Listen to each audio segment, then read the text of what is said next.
Alors, shalom à toi, shalom à tous.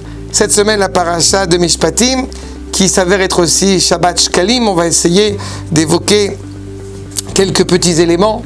Le premier élément qui m'importe essentiellement, c'est la place de Shabbat, de parachat Mishpatim.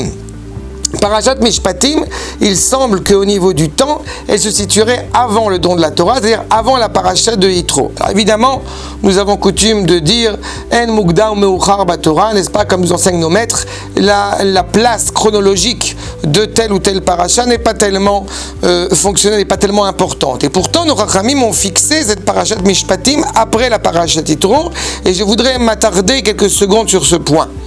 À commencer par justement le premier verset de notre paracha, Ve'ele amishpatim asher tasim lifnehen. Nous avons coutume de rappeler, Ve'ele implique que c'est la continuité de ce qu'il y avait auparavant. Alors que s'il y avait écrit Ele, comme nous le savons notamment dans le Sefer Devarim qui est introduit par cet acrostiche Ele à Devarim Asher Diber Moshe ben Israël, à savoir que le Sefer Devarim ne s'adresse pas au même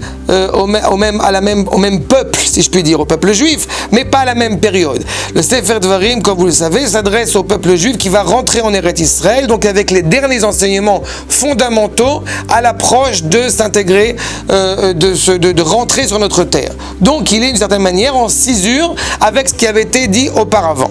Mais Ve'ele continue ce qui avait été donné auparavant. Alors si on comprend effectivement que Ve'ele se réfère à la paracha précédente, à savoir la paracha de Yitro, ou alors, où on pourrait le saisir, c'est qu'effectivement, il se réfère à la paracha qui a précédé la paracha de Yitro, à savoir la paracha de Béchalach. Et je crois qu'on a affaire ici, j'ai envie de dire, à l'essentiel le point essentiel sur lequel la Torah repose. À savoir, la place de ce que nous avons coutume d'appeler la légitimité et la légalité. Qui passe avant? Est-ce qu'au bout du compte, quelque chose qui est légal devient automatiquement légitime, ou alors l'inverse, ce qui est légitime doit devenir légal?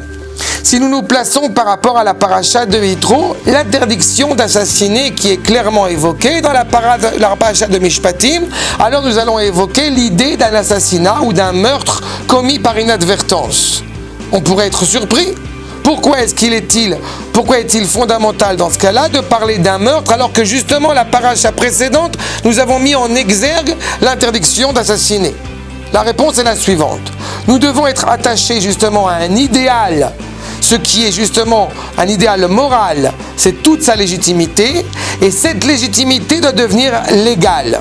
Alors on peut le saisir vis-à-vis du Créateur, à savoir quand nous allons agir pour atteindre cet idéal divin dans notre quotidien, nous ne devons pas négliger ou oublier, encore une fois, ce au nom de quoi nous agissons.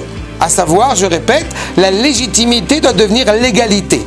L'inverse serait terrible, parce que si la légalité deviendrait légitimité, alors toute déviance de dépravation, toute déviance totalement immorale, deviendrait légitime sous prétexte que l'État l'a décidé ainsi, ce qui évidemment serait absolument scandaleux.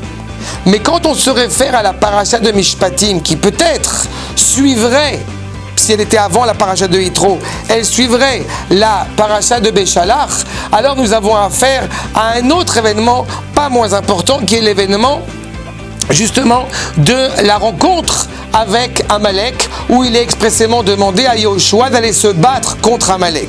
On pourrait nous taxer d'une cruauté absolument exacerbée à l'égard d'un homme, de sa femme et de son enfant quand on s'apprête à décimer, à supprimer Amalek de la terre.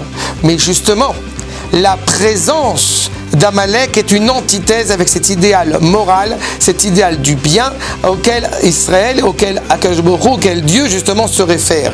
Ve'ele amishpatim, quand nous allons agir, cela doit être justement l'ambivalence d'un lien fort, authentique, du bien avec Akadosh Baruch Hu, et à la fois un lien justement